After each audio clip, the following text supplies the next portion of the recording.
संगीत सरिता।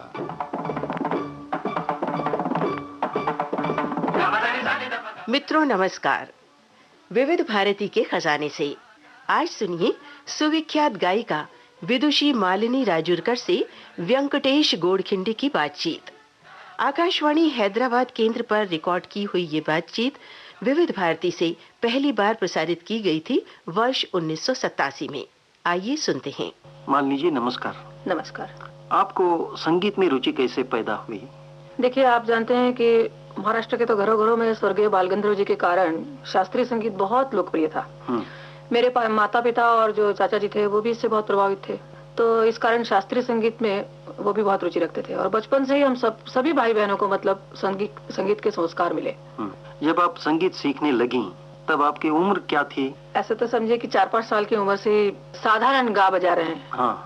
ऐसे बहुत ज्यादा अच्छा समझ में आता था ऐसा कुछ नहीं, पर घर में संस्कार थे, वातावरण था, तो 4-5 वर्ष की आयु से और स्कूल में भी हमको संगीत शिक्षा दी जाती थी, 4वीं-5वीं से ही। तो तब से थोड़ी थोड़ी शालेय शिक्षा के साथ संगीत शिक्षा भी हमें मिली थी, परंतु बाद में संगीत कला का शिक्षण ये साधारण 15-16 वर्ष की आयु से अजमेर म्यूजिक कॉलेज से ग्वालियर की परीक्षा देने के निमित्त से मैंने वो प्रारंभ किया। अच्छा, आपके गुरु परंपरा के बारे में बताइए। मेरे गुरुजी ग्वालियर घराने से संबंधित है। ग्वालियर घराने के जो स्वर्गीय पंडित राजा भैया पूंछवाली जी, हाँ, बहुत बड़े गायक हो चुके हैं। मेरे गुरुजी उन्हीं के शिष्य थे। मेरे गुरुजी का नाम है स्वर्गीय श्रीयुत गोविंदराव राजूरकर जी। मैंने अजमेर म्यूजिक कॉलेज में भी इनसे ही शिक्षा प्राप्त करी। बाद में राजस्थान गवर्नमेंट की मुझे स्कॉलरशिप थी, तो उस अवधि में भी मैंने गोविंदराव राजूरकर जी से ही ग्वालियर घराने की ख्याल गायन, टप्पा और ठुमरी इनकी विधिवत शिक्षा ली। आजकल युवा पीढ़ी सुगम संगीत के प्रति ज्यादा आकर्षित है, क्या आपने भी ऐसा अनुभव किया? देखिए, हर युवा पीढ़ी को सुगम संगीत का आकर्षण रहता है। मैं भी उसको अपवाद नहीं थी और अभी भी नहीं हूँ। अच्छा। और स्वाभाविक ही है, हर युवा पीढ़ी को सुगम संगीत से लगाव रहेगा ही।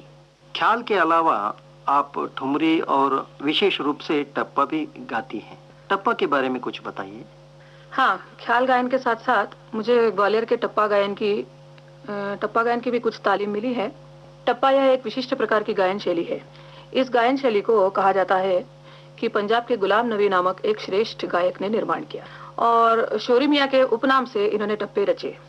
शोरी मियाँ जी ने पंजाब के लोक गीतों के विशेषता ऊंट चराने वाले जो लोगों के गीतों के ढंग पर टप्पे बांधे। यह श्रृंगारिक गीत होता है और अधिकतर पंजाबी भाषा और पंजाबी ताल में ही बंधा रहता है और इसमें द्रुत गति में छोटे छोटे वर्णालंकारों से छोटी छोटी ताने बनाकर उन तानों की झड़ियों से ही इसकी गायकी बनती है। हरकत प्रधान गायकी है ये। टप्पा के गायन के लिए विशेष रियाज की आवश्यकता है। मेरा ऐसा मत है कि टप्पे की बंदिश उसके बोल एवं ताल के उचित बल के सुंदर संतुलन से बनी हुई रहती है। अतएव सर्वप्रथम टप्पे की बंदिश बहुत सुस्पष्ट रूप से गाने का अभ्यास करना चाहिए। मतलब मुझे ऐसा ही सिखाया गया है। हालांकि मुझे जब गुरुजी सिखाते थे तो मैं बहुत तंग आ जाती थी कि क्या एक टुकड़ा अपने चाल पहचानी, ये घंटों इतना ही गाना पड़ता था। उस समय तो हम उनके डर से गाते थे, पर आज उसकी उपयोग, उसका फल जो है आज मुझे समझ में आता है। उस समय तो मैं बहुत तंग आ जाती थी, पर इतनी हिम्मत नहीं थी कि गुरुजी के सामने हम कुछ कहें कि बस हो गया। एक मैकेनिकली गाना है, वो बैठे हैं सामने और हमें गाना है, इसलिए मैं गाती थी। अब ये टप्पे की जो बंदिश है एवं गायकी, ये दोनों का संतुलन साधे रहना चाहिए। इसके लिए नियमित अभ्यास की भी बहुत आवश्यकता है और गला बहुत द्रुत गति में तानों के लिए तैयार होना चाहिए और इसके साथ साथ बल पेंच लेने की भी सामर्थ्य होनी चाहिए गले में और इसके लिए नियमित अभ्यास बहुत जरूरी है। ये भी मैं कहूंगी, गुरु के मार्गदर्शन के बगैर टप्पा बिल्कुल नहीं सीखना चाहिए। टप्पे से कंपेयर करें तो ठुमरी थोड़ा आसान मालूम पड़ता है, तो ये दोनों में क्या प्रमुख अंतर है? ठुमरी थोड़ा विलंबित स्वरूप में चलती है, एक भावपूर्ण संत गायकी है और टप्पे का जो स्वभाव है, टप्पे की जो गायन शैली है वो चपल शैली का गायन है। तो संक्षेप में हम ऐसे कह सकते हैं कि टप्पे को ठुमरी का द्रुत स्वरूप कह सकते हैं। आम जनता में संगीत के प्रति रुचि पैदा करने में कलाकार और श्रोताओं को क्या क्या करना होगा? देखिए, आम जनता में रुचि पैदा करने के लिए है, किसी एक के प्रयत्न से ये नहीं होने वाला है। इसका उत्तरदायित्व कलाकार, श्रोता, सरकार या सरकारी संस्थाएं, प्राइवेट संस्थाएं सभी पर अवलंबित है।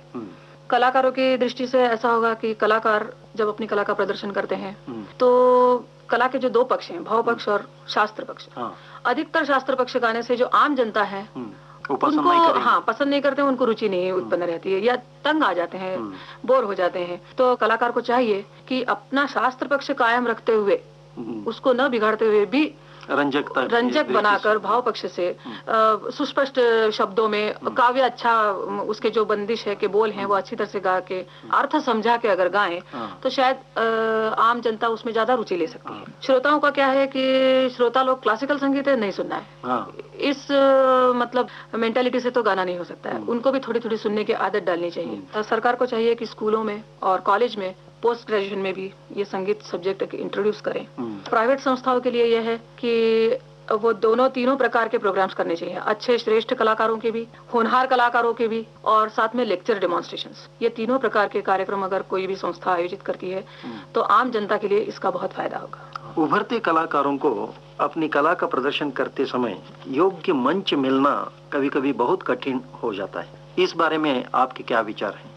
युवा पीढ़ी को मंच मिलना इतना कठिन नहीं होता है, जितना कि उस मंच, मिले हुए मंच को निभाना, कायम रखना। प्राय थोड़ी सी प्रसिद्धि मिलते ही जो होनहार कलाकार है वो अपना लक्ष्य भूल जाते हैं। ऐसा नहीं करना चाहिए, उनको अपने इसमें बहुत सिंसियर और ईमानदार होना चाहिए। अच्छा मालिनी जी, आप संगीत के विद्यार्थियों को रियाज करने के बारे में आप कुछ बताइए। देखिए, संगीत का रियाज सबसे प्रथम तो मैं ये कहूंगी कि वो जिन गुरुजी के पास सीख रहे हैं तो उनके गुरु के योग्य मार्गदर्शन से ही उन्होंने अपने अपने गुरु के मार्गदर्शन के से ही रियाज करना चाहिए। अब सबसे पहले ये बात आती है कि प्रातः काल में अगर रियाज करें, स्पेशली मंद्र स्वर साधन, तो गले के लिए वो बहुत उपयोगी सिद्ध होता है। हर बात में सिद्ध होता है, गले की रेंज बढ़ाने के लिए, क्लैरिटी बढ़ाने के लिए, और जिनको कफ इत्यादि की शिकायत है उनके लिए, क्योंकि रात भर की नींद के बाद जब सुबह उठते हैं तो गला भारी रहता है, उस समय का रियाज गले को बहुत महत्व रखता है आवाज बनाने के लिए। और थोड़ा स्केल के बारे में भी मैं कहना चाहूंगी कि आजकल एक फैशन सी चल पड़ी है कि ऊंचे स्वर में गाना, जितना ऊंचा स्वर में गाएंगे, पर हमें जो बताया गया है कि हर एक के स्वभाव, अपने गले का, कंठ धर्म का स्वभाव अलग अलग रहता है, और अपने गले के स्वभाव के धर्म के अनुसार आप गाया करिए।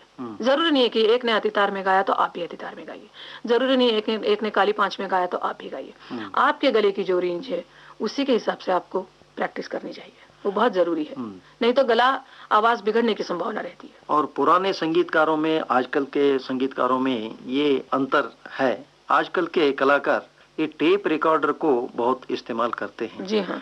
वो किस हद तक इसका लाभ है? देखिए, टेप रिकॉर्डर का उपयोग जो है मेरे मत से बिल्कुल प्राथमिक शिक्षा लेने वालों के लिए उचित तो है ही नहीं, बल्कि हानिकारक सिद्ध हो सकता है। ये मेरा बिल्कुल स्पष्ट मत है, क्योंकि हर एक राग में जो स्वर लगते हैं उनके लगाव अलग अलग ढंग के रहते हैं, और वो जब तक आप अपने गुरुजी से सीख के सुनने के बाद भी वो बहुत बार जब हमसे गवाते हैं और बताते हैं कि इस राग में ये लगाव, इस स्वर का लगाव ऐसा नहीं है, ऐसा है, तो वो सुनने के बाद और उनके सामने रियाज कर करके जब हमारे गले में बैठता है तो वो सही रहता है। किसी का भी टेप सुनकर अगर गाना आ जाए तो आज सभी संगीतज्ञ हो जाएंगे, और ये सुनना, श्रवण करना और गुरुमुख से सुन के प्रैक्टिस करना बहुत जरूरी रहता है। हाँ, उचित तालीम जब मिल जाती है विद्यार्थियों को तो उसका टेप रिकॉर्डर का उपयोग उनको कुछ हद तक काफी मदद करता है, पर कब, जब वो मैच्योर हो जाते हैं, उनमें विचारों की परिपक्वता आ जाती है। भारत में आगे आने वाली कलाकारों की पीढ़ी के बारे में आपके क्या विचार हैं? भारत के जो उभरते कलाकार हैं उनका भविष्य अगर वो मेहनत करें तो मेरे हिसाब से बहुत होनहार और उज्जवल है। ये कहना तो सुसंगत नहीं है कि आज कोई विद्यार्थी तैयार नहीं है। बहुत छोटे छोटे बच्चों में बहुत कला है, प्रतिभा है, विचार है, बुद्धि है, आवाज तैयार है, आवाज में फिरत है, आवाज के सब मतलब अनुकूलता है। ऐसे में विद्यार्थियों ने अपने को स्वयं को हमेशा छोटा या विद्यार्थी ही समझकर संगीत का रियाज करने की कोशिश करनी चाहिए। स्पर्धात्मक युग में युवा कलाकारों को अपना स्थान तो बनाए रखना जरूरी है, और कायम करने के लिए मेहनत के साथ साथ अपनी अलग विशेषता बनाए रखना बहुत जरूरी है। केवल गुरु की नकल मात्र से ही संगीत कला में या किसी भी कला में आपको विशेष उपयोग नहीं होगा, या घंटों तक बिना विचार के एक मैकेनिकल ढंग से हम जैसे प्रैक्टिस करते हैं वह उपयोगी इतनी सिद्ध नहीं होती है। रियाज बिना विचार के फायदा नहीं होगा, रियाज के पीछे हमेशा विचार चाहिए।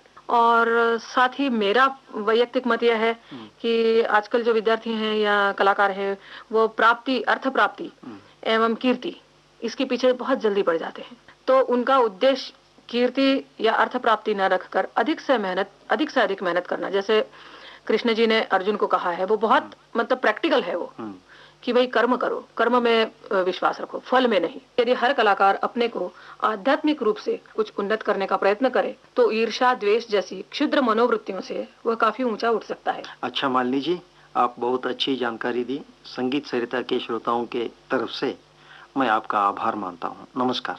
नमस्ते। सुविख्यात गायिका विदुषी मालिनी राजूरकर से व्यंकटेश गोड़खिंडी की बातचीत अभी आप सुन रहे थे। अब मालिनी राजूरकर का गाया राग मुल्तानी सुनते हैं।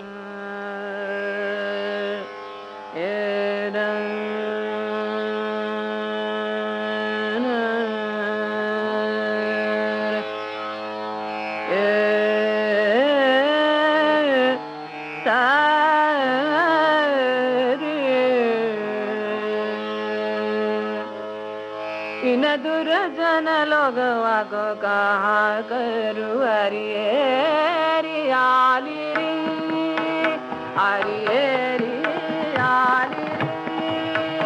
इन दुर्जन लोगवा को कहा करू हरि आली आली। अब मोरा तोरा मिलना कैसे हो जिन तोरा मोरा झगड़ा बीच डार। अब मोरा तोरा मिलना कैसे हो इन दुर्जन लोगवा को कहा करू हरि एरी आली आली हरि एरी आली।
जिन तोरा मोरा झगड़ा बीच डार, जिन मोरा तोरा झगड़ा बीच डार। अब मोरा तोरा मिलन कैसे हो इन दुर्जन लोगवा कहा हरि आली। विदुषी मालिनी राजूरकर का गाया ये था राग मुल्तानी। हारमोनियम संगत व्यंकटेश गोड़खिंडी की थी और तबला संगत थी दिलशाद अहमद खां की। इसके साथ ही आज का संगीत सरिता कार्यक्रम अब समाप्त होता है। नमस्कार।